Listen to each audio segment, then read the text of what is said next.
school hallways that trigger anxiety, hospital waiting rooms that increase stress, office buildings that cause depression. These aren't random design flaws. They're architectural elements that have influenced human psychology since ancient times, from the towering spires of Gothic cathedrals to the imposing columns of Roman temples. The problem? Most people have no idea how the spaces around them affect their mental state.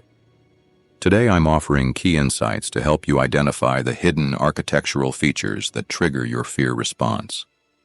Why do some places just feel wrong? What makes a seemingly normal room suddenly feel threatening or uncomfortable? Understanding this question is the first step to recognizing when your environment is manipulating your emotions. But what exactly happens in your brain when you enter a space that feels off? The science of spatial dread. Your brain is already responding to the space around you, processing countless environmental cues that trigger ancient survival mechanisms. This unconscious scanning happens continuously, evaluating every room you enter for potential threats. Our ancestors survived by quickly identifying dangerous environments. Those who couldn't spot risky situations didn't pass on their genes.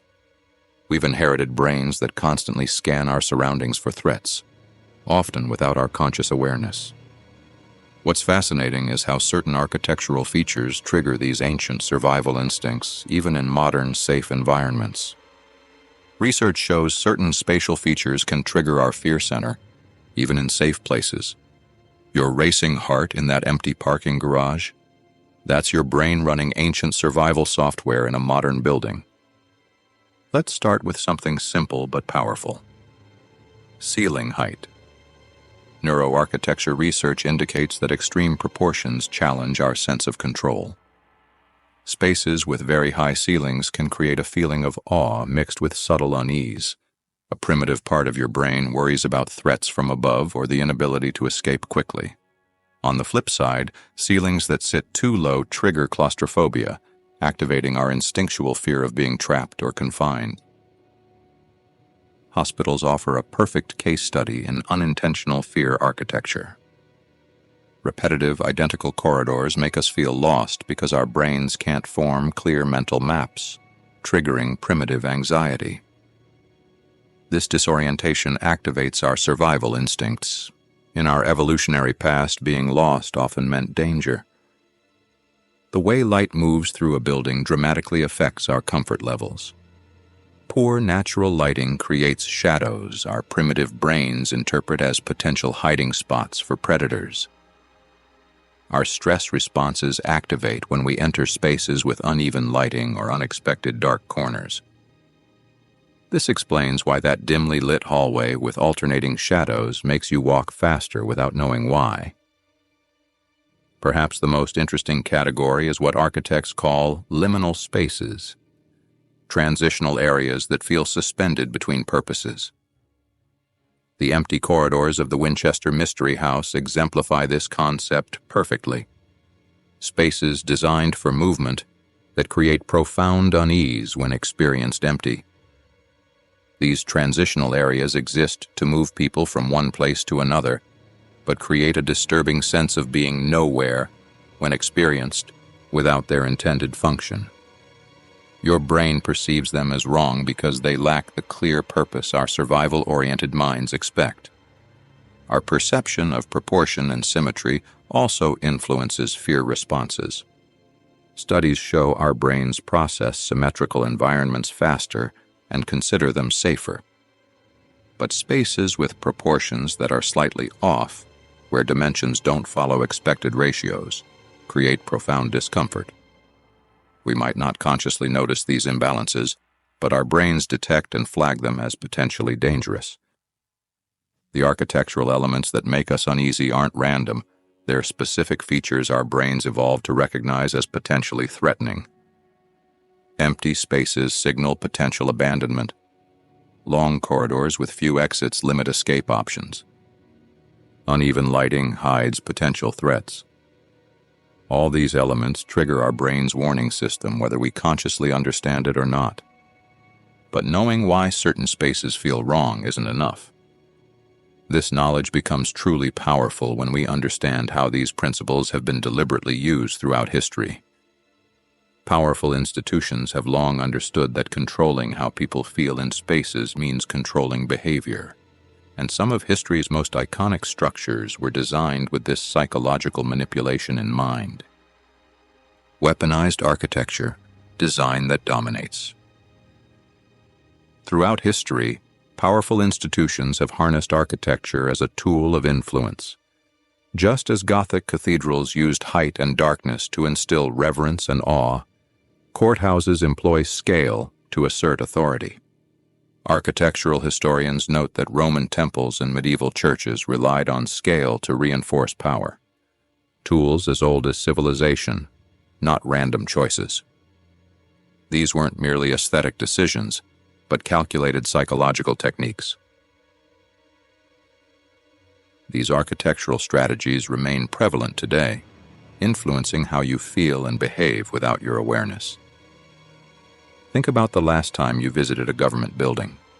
Remember that feeling of smallness as you approached?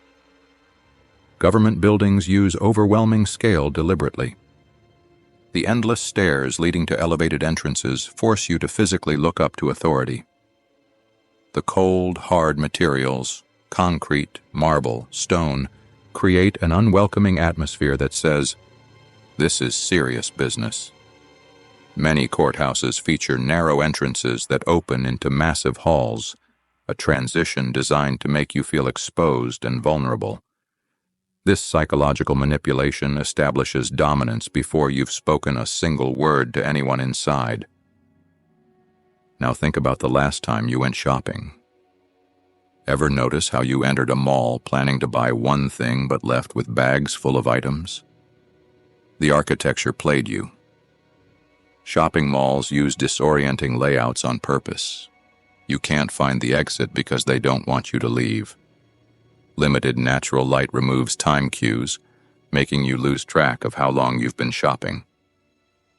The artificial environment, perfect temperature, background music, strategic lighting, creates a dreamlike state where spending feels less real. Your confusion wasn't accidental, it was engineered. Prison architecture takes these manipulation techniques to disturbing extremes. Beyond the obvious security features, prisons use color psychology to affect inmate behavior. Many correctional facilities paint cells in specific shades proven to reduce aggression. Sound manipulation creates constant low-level stress. Some facilities design acoustics to carry certain noises while blocking others, creating a sense of being constantly watched. These elements aren't just about keeping prisoners in, they're about breaking spirits through environmental control. Those supposedly haunted buildings that give people chills. There's often hard science behind those feelings. The Winchester Mystery House contains numerous architectural elements known to trigger unease. Staircases that lead nowhere, sudden changes in ceiling height, and windows that open to walls. These features create disorientation and a sense of the uncanny that our brains interpret as threatening, triggering that haunted feeling without any supernatural explanation. Religious structures worldwide employ specific architectural techniques to evoke powerful emotional responses. Gothic cathedrals use towering heights to draw eyes upward, literally directing attention to heaven. The carefully calculated echoing acoustics make ordinary voices sound tiny while amplifying the priest's words from the pulpit. Narrow, dark confessionals create psychological pressure that encourages confession. These design elements work together to reinforce religious hierarchy and create an atmosphere of divine presence. The uncomfortable feeling you get in certain places isn't supernatural. It's the result of deliberate design choices meant to control your behavior and emotions. That government building makes you feel small because it was designed to. That mall confuses you because confusion leads to more spending. That haunted hotel triggers your fear response because its proportions match patterns our brains evolved to recognize as dangerous. By recognizing these architectural manipulation tactics, you gain the power to resist their effects. Understanding the hidden language of buildings is the first step toward protecting yourself from their influence. Now that you can decode the architectural elements designed to manipulate you, you'll notice them everywhere. That creepy stairwell at work, the anxiety-inducing hospital waiting room, the overwhelming government building. These aren't accidents, but deliberate design choices meant to affect your emotions and behaviors. The buildings around us speak a hidden language directly to our brains. By learning to read this language, the disproportionate scale, repeating corridors, and uneven lighting, you can resist its manipulation. Next time you step into a towering hall or a dim corridor, you'll know the tricks at play, and they won't have power over you anymore. Look around the room you're in right now. What is it saying to you? And who designed it to make you feel that way?